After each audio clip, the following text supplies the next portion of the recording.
이강민의 잡지사 12월호 네 번째 페이지, 베이글로 우주를 설명하는 남자 지웅 베이글 과학 커뮤니케이터 우주먼지님과 함께합니다. 어서 오세요. 네, 반갑습니다. 베이글을 맛있게 먹는 우주먼지 지웅배입니다. 저보다 맛있게 드시진 않을 거예요.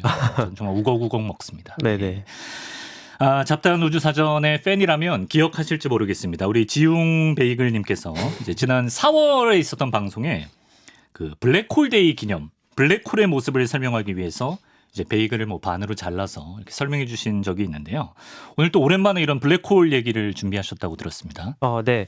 이제 그 북극에서 남극까지 지구 전역에 깔려 있는 그 여러 전파 망원경들을 총동원해서 이제 M87이라고 하는 아주 커다란 은하 중심의 블랙홀이랑 또 우리가 살고 있는 우리 은하 중심의 블랙홀이랑 각각 2019년이랑 2022년에 이미지를 이제 촬영을 해서 공개를 했었죠. 네. 그리고 둘 다 그때 말씀드린 것처럼 뭔가 가운데가 뻥 뚫려 있고 주변에 동그랗게 빛이 그 고리를 이루고 있는 네. 약간 도넛이나 베이글처럼 보이는 이미지를 이제 우리가 확인을 했었어요. 주황색 도넛. 맞습니다. 예. 근데 그 최근 들어서 이 데이터가 이제 모두가 볼 수 있도록 공개가 되어 있는데 여러 독립된 다른 연구팀들이 이 이미지를 다시 한번 분석을 해보는 거예요. 예. 그랬더니 이제 과학에서 가장 중요한 거는 재현이 되어야 한다는 거잖아요. 네. 근데 이게 좀 분석하는 방식에 따라서 도넛 형태로 이미지가 만들어지지 않는 것 같다. 이런 문제 제기가 조금씩 나오고 있습니다. 그래서 그래서 이 문제 제기를 한 그 연구팀 측에서 네. 좀 강하게 이제 반박을 해봐라라고 이제 요구를 하고 있고요. 네. 실제로 이 사진을 처음으로 촬영했던 이제 국제 연구팀이죠. 훨씬 규모가 큰 네. 그 사건의 지평선 망원경 팀도 처음에는 조금 소극적으로 미적지근하게 대응을 하다가 요즘에는 좀 공식적으로 더 길게 장황하게 이제 반박을 주고받고 있는 상황입니다. 그렇군요. 이렇게 반박에 또 그에 대한 재반박 그 과정을 오늘 설명해 주실 것 같은데 복습 겸 우리 이제 너무 경이로워했지만 이제는 좀 익숙해진 그 2019년에 찍은 사진, 2029년에 찍은 블랙홀의 이미지 이 어떤 원리로 찍은 건지도 궁금하고 네. 말 그대로 이제 블랙홀인데 빛을 잡아먹는다는 네네. 어떻게 이걸 사진으로 담을 수가 있는지 네. 이것도 다시 한번 짚어주시면 좋겠습니다. 네, 알겠습니다. 네. 이 블랙홀은 말씀하신 것처럼 이름 자체가 검은 구멍이죠. 이제 그 이유는 너무 중력이 강해서 우주에서 가장 빠른 빛의 속도로 그 주변을 날아가도 블랙홀의 중력을 벗어날 수 없다라고 해서 이제 이름이 지어진 되게 재밌는 천체입니다. 그래서 말씀하신 것처럼 블랙홀 자체는 그 어떤 빛도 내지 못하기 때문에 블랙홀의 사진을 직접 촬영한다는 건 원칙상 불가능합니다. 네. 그래서 실제로 당시 사건의 지평선 망원경 팀이 촬영했던 것도 엄밀하게 따지면 블랙홀 자체를 그대로 찍었다기보다는 블랙홀이 존재하기 때문에 주변에서 만들어지는 좀 더 넓은 범위에서 펼쳐지는 다른 빛의 흔적을 발견했다라고 보는 게 좋거든요. 네. 이제 좀 더 자세하게 설명을 드리면 네. 블랙홀은 워낙에 중력이 강하다 보니까 주변 시공간을 거의 움푹하게 왜곡시킬 정도로 아주 강하게 휘어놓고 있습니다. 네. 이렇게 시공간이 휘어지게 되면 그 주변을 지나가는 빛의 경로 역시 꺾이고 휘어질 수가 있어요. 네. 근데 블랙홀은 이제 그 주변에 아주 많은 양의 물질을 이제 빨아먹고 있다 보니까 네. 블랙홀 주변에 여러 그 높은 온도로 달궈진 물질의 원반 같은 게 형성이 돼요. 예. 아마 여러분들 인터넷에서 블랙홀 이미지 검색해 보시면 그냥 검은 구멍만 덩그러니 있는 게 아니라 네. 보통 그 근처에 아주 밝게 빛나는 원반 같은 게 같이 표현된 맞아요. 거를 많이 예. 볼 수가 있을 겁니다. 그래서 다 합치면 그 고리 행성처럼 나오잖아요. 네, 맞아요. 예. 그래서 이 밝게 빛나는 원반에서 나오는 빛이 이제 블랙홀 주변의 휘어진 시공간을 따라서 다양한 방향으로 왜곡되어서 날아올 수가 있거든요. 네. 그래서 블랙홀 주변에 그 검은 구멍을 에워싸고 있는 빛의 흔적을 보게 되는데 그것이 우리가 당시 관측했던 이미지를 설명하는 이제 가장 기본적인 방식이죠. 예, 그렇습니다. 이런 식으로 찍은 우리에게 익숙한 그 블랙홀 이미지인데 이 이미지가 잘못됐다고 문제를 제기한 사람이 있다는 거 아니에요? 네, 맞습니다. 뭐 어떤 연구팀입니까?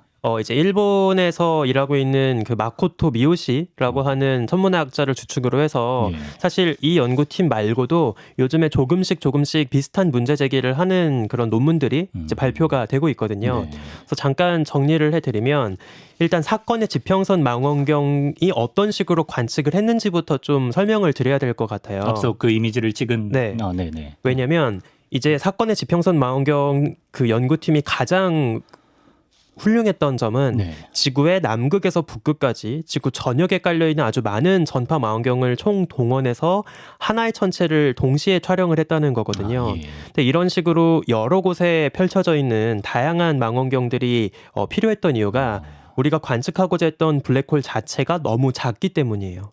너무 작아요? 네. 큰 게 아니라? 이게 되게 재밌는 이야기인데 일단 예를 들어서 우리 은하 중심에 살고 있는 궁수자리 A스타 블랙홀을 가지고 한번 이야기를 해볼게요. 예. 블랙홀 자체는 물론 사이즈가 0점이지만 네. 블랙홀 주변에 그 빛의 고리가 형성되어 있는 사건의 지평선의 크기를 가지고 보통 이제 블랙홀의 사이즈를 이야기하거든요. 네. 그래서 우리 은하 중심에 있는 블랙홀의 경우에는 그 사건의 지평선의 너비가 대략 1억 6천만 킬로미터 정도 됩니다. 이게 어느 정도냐면 네. 딱 수성이 태양을 중심으로 돌고 있는 궤도 지름 정도에 해당한다고 보시면 돼요. 생각보다 작네. 네. 그러니까 블랙홀의 그 빛이 예. 휘어져서 커버하고 있는 영역의 너비가 고작 태양계에서도 가장 작은 첫 번째 행성이 돌고 있는 그 사이즈에 맞먹는 거죠. 예. 그런데 더 재밌는 건 그 작은 블랙홀의 지평선이 무려 우리 지구로부터 27,000광년 거리에 떨어져 있습니다. 그러니까 사이즈는 1광년도 안 되는데 네. 거리는 거의 3만 광년 거리에 있는 거예요. 코딱지를 엄청 멀리서 보는. 맞습니다. 예. 그래서 물론 이제 조금 큰 코딱지이긴 하지만 예. 그 조금 큰 코딱지를 네네. 아주 멀리 이제 붙여놓고 여기서 바라보고 있는 거죠. 예. 그래서 실제 지구의 하늘에서 그 블랙홀의 사건의 지평선을 본다라고 하면 거의 그 사이즈가 0.00001도 너비밖에 안 됩니다.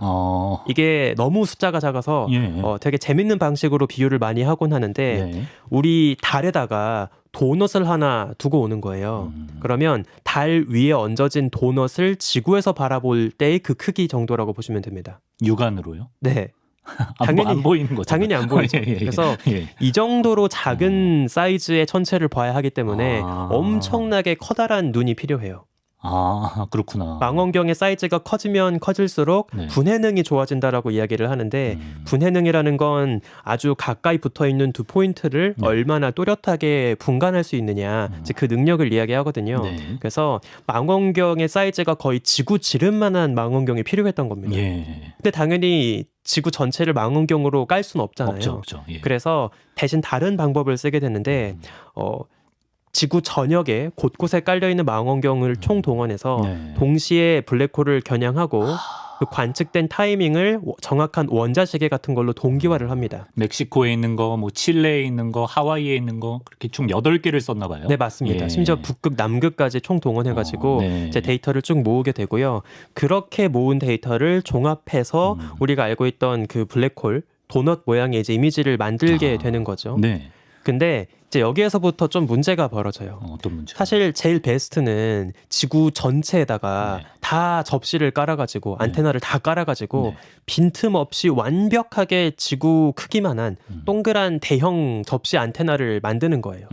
당연히 그거는 현실적으로 불가능하기 때문에 네. 방금 말씀하신 것처럼 몇 개 안 되는 10개도 안 되는 몇몇 포인트에다가 접시를 세워놓고 네. 그 데이터만 합성해서 이제 관측 데이터를 만들게 되는 거거든요. 네. 이제 이게 약간 어떤 느낌이냐면 거울이 있는데 그 거울이 매끈하게 그 다 모든 면이 붙어 있는 거울이 아니라 중간중간 듬성듬성 네. 구멍이 뚫려 있는 거울인 거예요.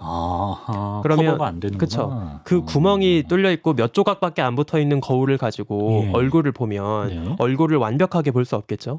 여기는 콧구멍만 보이고 그렇죠. 여기는 눈썹만 보이고 예. 이런 식으로 되게 조금씩만 보일 거예요. 네네. 여기에서 이제부터 좀 복잡한 테크니컬한 이제 이슈가 들어가게 되는데 네. 그래서 이 문제를 해결하기 위해서 당시 사건의 지평선 망원경팀이 어떤 노하우를 쓰게 되냐면 네. 우리가 알고 있는 이론적으로 예측되는 블랙홀의 이미지가 있잖아요. 그 이미지를 기반으로 머신러닝 알고리즘을 학습을 시킵니다. 네. 그래서 이 거울 조각들 사이사이 채워지지 못한 거울 조각이 있다고 가정했을 때 이 안테나에 어떤 데이터가 도달을 했어야 할지 이거를 이미지를 한번 유출을 해보자.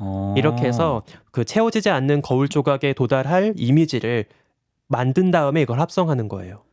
인간의 기대를 반영해서 인공지능이 빈칸을 채워준 느낌이네요. 네, 그렇죠. 약간 좀 재밌게 비유를 예, 하자면 예. 제가 거울이 만약에 다 부서져가지고 네. 조각조각이 난 거예요. 네. 근데 제가 이제 제 초상화를 그리고 싶은데 저희 집에는 그 부서진 거울밖에 없는 거죠. 그래서 그 거울을 가지고 제 눈동자 하나, 콧구멍 하나 이런 식으로 몇 개만 파악을 한 거예요. 네. 근데 제가 제 얼굴이 어떻게 생긴지 너무 궁금해가지고 어떤 짓을 하냐면 네. 인터넷에서 잘생긴 남자 영화배우 이미지를 쫙 검색을 한 다음에 예. 아, 남자 얼굴은 다 이런 식일 거야 라고 제 머신러닝에다 교육을 시키는 거죠. 예. 그래서 그 안에 막 장동건, 원빈, 차은우 씨 이런 잘생긴 남자 배우들 사진으로 이제 학습을 시키는 거예요. 예. 그 다음에 그 머신러닝 데이터를 가지고 네. 그 제가 실제로 확인한 제 눈이랑 콧구멍을 입력을 해서 한번 얼굴을 복원을 해보는 거죠. 예. 그러면 제 얼굴이 아니라 아마 그건 차은웅배인데 지웅배인 줄 아는 그렇죠. 거죠. 메타버스 우주먼지가 나올 거예요. 그러네요. 네, 그래서 근데 이제 그걸 보고 네. 아, 나 이렇게 생겼구나라고 이제 만족하고 있는 거죠.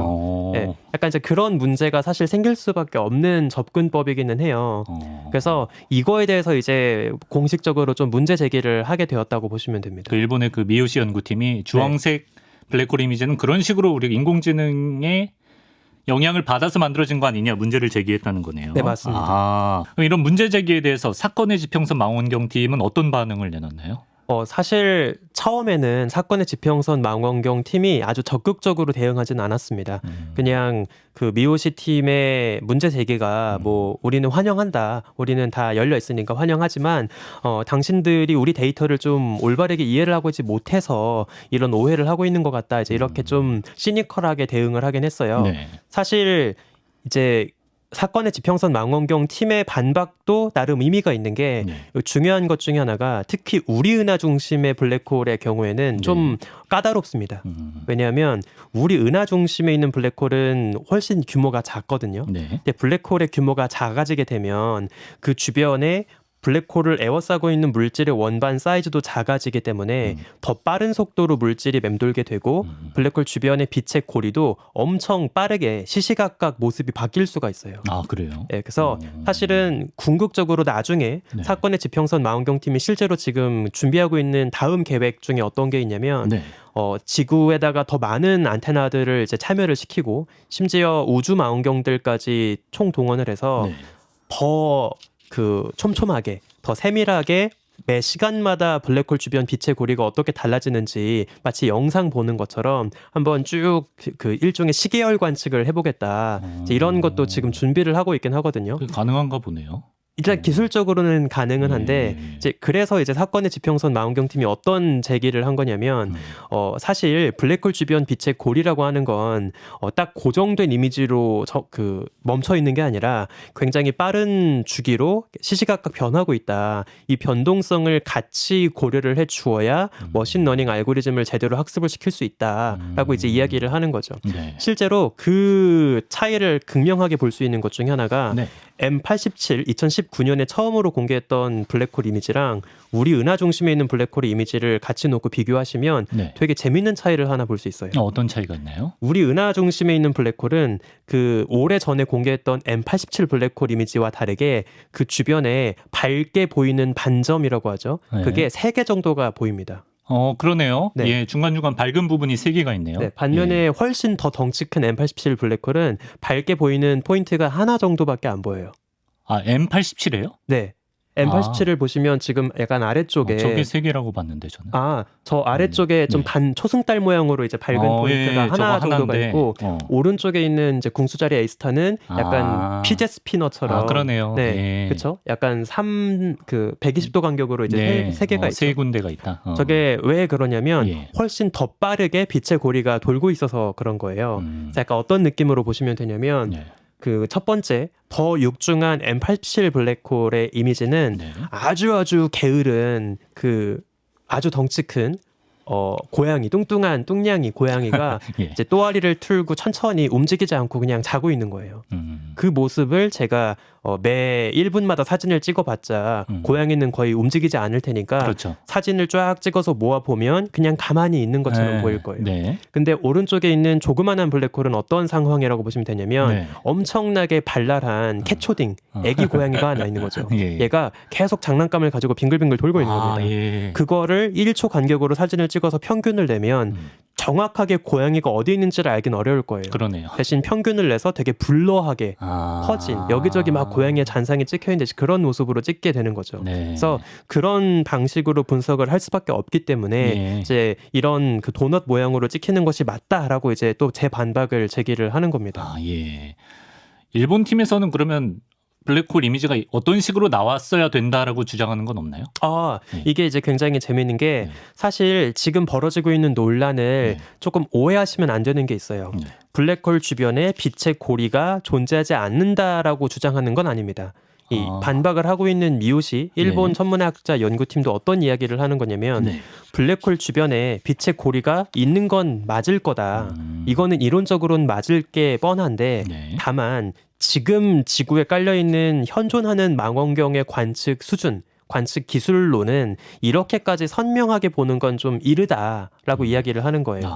그래서 우리가 실제로 망원경이나 뭐 카메라도 그렇고 광학 장비로 빛을 받았을 때 빛이 얼마나 좀 펑퍼짐하게 퍼져 보이는지를 이야기하는 척도가 있습니다. 이걸 뭐라고 하냐면 네. 점 하나를 중심으로 사방으로 얼마나 스프레드하게 퍼져 보이느냐를 이야기한다고 해서 네. 포인트 스프레드 펑션, 뭐 굳이 우리말로 번역하면 점 확산 함수, 점 확산 네, 함수 뭐 이런 의미로 제가 알고 있는데 네. 이제 이거를 반영을 해서 이미지를 재구성해 볼 수가 있거든요. 네. 근데 되게 좀 흥미로웠던 게 지금 현존하는 사건의 지평선 망원경의 성능을 보면 그 망원경으로 최대한 선명하게 분간할 수 있는 한계, 즉 PSF, 포인트 스프레드 펑션이죠. 네. 그 한계 너비가 딱 실제 관측으로 발표되었던 블랙홀의 도넛 사이즈랑 비슷해요.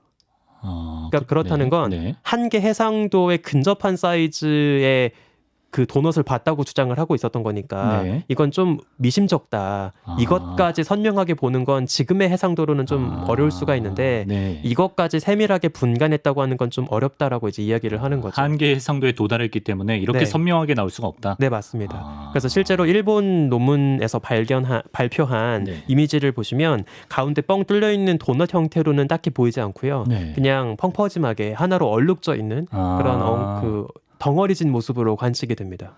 실제로 저 모양이라는 게 아니라 저렇게 네. 나왔어야 된다라고 네. 미요시 팀은 주장하는 거죠. 네, 맞습니다. 실제로 고리 모양인 건 확실한 건가요? 네, 맞습니다. 그러니까 고리 모양일 거는 아마 지금 우리가 알고 있는 뭐 상대성 이론이나 중력 이론을 보면 네. 그거는 맞을 거예요. 블랙홀 주변에 사건의 지평선도 있을 거고 주변에 빛의 고리가 형성이 돼서 정말 좋은 관측을 하면 보일 거라고 다들 동의는 하고 있는 거예요. 네. 다만 아직은 그런 퀄리티로 이미지를 찍는 건 좀 이르다라고 이야기를 하고 있는 거죠.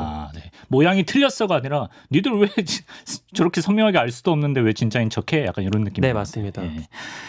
근데 이번에 그 사건의 지평선 망원경 팀에서 재반박을 할 때 좀 이제 전보다는 좀 덜 강경한 모습이었다는 건 무슨 얘기입니까? 이제 처음에는 그 미오시 팀이 우리 데이터 자체를 좀 이해를 못해서 잘못 분석한 거다라고 간단하게 이야기를 했고 심지어 별다른 자세한 설명도 없었어요.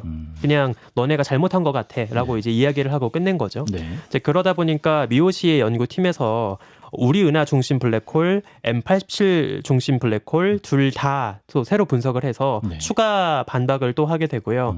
좀 더 제대로 반박해 봐라라고 이제 다시 이제 디스를 건 거예요. 예. 그래서 약간 그 힙합 씬에서 사이퍼처럼. 네, 래퍼들이 서로 네. 신곡 내면서 디스 주고받는 것처럼 즐기네. 다시 한번 디스 해봐라라고 이제 또 이제 신곡을 발표한 거죠. 예. 그랬더니 또 한동안 그 쭉 잠잠하다가 네. 최근에 10월 29일쯤에 네. 이제 그 사건의 지평선 망원경 연구팀이 공식 블로그를 통해서 훨씬 방대한 이제 반박과 설명을 남기기는 했어요. 예. 근데 그 설명을 남기는 과정에서 네. 조금 한 발짝 이제 물러서 가지고 이 미오시뿐 아니라 여기저기 다른 독립된 연구팀에서도 이와 비슷한 문제 제기를 하고 있는 것으로 우리도 잘 인지하고 있습니다. 하지만 우리는 굉장히 잘 훈련된 머신러닝으로 이제 이미지를 재구성한 것이었고 네. 그리고 또 추가로 어떤 근거를 제시했냐면 네. 이제 최근에 제가 아마 그때 잠깐 나와서 스파게티 이야기도 했던 걸로 기억을 하는데 네. 그 스파게티 괴물 아니요 그 얘기하시잖아요. 스파게티 도넛 이야기도 스파게티 도넛. 네, 잠깐 예. 얘기했던 걸로 예. 기억하는데 예. 이제 단순히 이미지만 찍은 것이 아니라 블랙홀 주변에 자기장은 또 어떤 식으로 휘어져 있는지를 아하. 추가 관측을 한 적이 있어요. 예. 그래서 그 자기장을 따라서 블랙홀 주변에서 맴돌고 있는 먼지 입자들의 방향이 정렬이 되고 맞아. 그러면 그게 마치 한 방향으로 정렬된 편광 선글라스처럼 네. 특정 방향으로 진동하는 빛만 통과시켜주기 때문에 그 편광 방향을 관측을 하면 간접적으로 그 주변 자기장의 방향도 알 수 있거든요. 네. 그래서 블랙홀 주변에 자기장이 어떤 식으로 꼬여 있는지를 실제로 관측을 해서 네. 앞서 우리가 알고 있었던 그 고리 모양의 이미지와 되게 잘 들어맞는다라는 것도 검증을 한 적이 있습니다. 네네, 기억나요. 그래서 이제 그런 추가 검증, 독립된 또 관측이죠. 이제 그런 것들을 근거로 뭐 당신들이 문제 제기한 그런 네. 머신러닝의 문법 자체에 대해서는 뭐 유의미할진 모르겠지만 예. 그래도 우리가 여러 관측을 해봤을 때 네네. 고리 모양으로 충분히 이미지를 만들고 재구성하는 건 가능한 것 같다라고 이제 이야기를 하고 있는 거죠. 네. 그래서 되게 전 재밌다고 생각이 드는 게 네. 조금은 철학적인 논증이라고도 생각이 들었어요. 블랙홀이 있는 건 이제 다 알고 있어요. 굳이 사진을 찍지 않는다 하더라도 네. 블랙홀 주변에서 벌어지는 여러 별들의 역학적인 움직임, 또 블랙홀이 토해내는 에너지의 흔적 이런 걸 통해서 이미 우리는 1990년대쯤부터 블랙홀이 있다는 건 잘 알고 있었습니다. 네. 그래서 그 누구도 블랙홀의 존재를 부정하고 있지는 않아요. 이 논쟁 과정에서. 예. 다만 우리가 지금 이미지로 그려냈던 블랙홀의 모습이 네. 진짜 블랙홀의 모습이냐 아니면 인간이 알고 있던 혹은 인간이 기대하고 있던 이론적인 블랙홀의 이미지가 투영된 허상이냐 네. 이제 이거를 가지고 서로 왈가왈부하고 있는 거죠. 아, 그러네요. 블랙홀이 없다는 건 아닙니다, 절대로. 네. 네, 그렇습니다. 그럼 우리 4월 10일 블랙홀 데이에도 천문학자들이 도넛 먹는다 그랬잖아요. 도넛은 먹겠네요. 모양은 뭐 도넛 모양이니까. 아마 이제 좀 갈릴 수는 있을 것 같아요. 그러니까 그 그래요? 도넛을 먹으려고 했던 이유는 네. 우리가 처음으로 찍었던 그 블랙홀의 초상화의 모습을 기념하기 위해서 이제 먹었던 거라서 만약에 알고 보니까 아직은 도넛 모양까지는 아니고 그냥 하나로 응어리진 모습을 보는 게 더 맞았다라고 하면 뭐 소보루빵을 먹어야겠죠. 네. 아니 채워진 빵으로 네. 먹다가. 네. 아, 그렇군. 근데 아무리 시간이 흘러도 인공지능에게 기댈 수밖에는 없는 것 같아요, 그죠? 우리 네, 지구에서의 맞습니다. 전파 망원경으로는 한계가 있으니까. 네, 그죠? 예. 사실 이거는 천문학뿐만 아니라 네. 요즘 벌어지고 있는 많은 과학계 네. 이슈라고 생각을 하고요. 이제 인공지능이 특히나 천문학은 뗄래야 뗄 수 없는 게 요즘에는 천문학이 쓰고 있는 데이터 자체가 너무 커요. 페타바이트 수준이에요. 그래서 페타하면 감도 안 오네. 예. 실제로 이 블랙홀 이미지 재구성할 때도 되게 재미있는 이야기들이 있었는데 네네. 이제 아까 보신 것처럼 지구 전역에 깔려 있는 이곳 저곳의 망원경에서 관측한 데이터를 취합해서 데이터를 만드는 거잖아요. 네. 근데 너무 데이터 용량이 많다 보니까 이거를 인터넷으로 보내느니 그냥 비행기 실어서 보내는 게 나은 거예요. 그래서 그냥 하드 뜯어서 비행기에 태운 다음에 이제 한 곳으로 모읍니다. 그 정도야. 네. 근데 또 하필이면 네. 그 데이터를 옮길 때 남극에도 관측지가 있었거든요. 예. 근데 남극이 그때 겨울이었어요. 네. 그래서 비행기가 못 갑니다. 그래서 남극 관측소에서 찍었던 데이터는 네. 거의 반년 동안 옮기지도 못하고 그냥 묵혀놨어요. 네. 그래서 천문학자들이 그때 당시 네. 그 남극 관측소를 데이터의 약간 냉동 창고라고 이야기를 했습니다. 물리적으로 데이터를 옮기는 게 더 빠를 정도. 네, 맞습니다. 야, 방대하구나 정말. 예. 그렇습니다. 오늘은 논란에 휩싸인 블랙홀의 이미지, 그 진실 혹은 거짓, 진위를 또 우주먼지 지웅배 박사와 함께 재미있게 알아봤습니다. 먼지님 오늘도 말씀 고맙습니다. 감사합니다.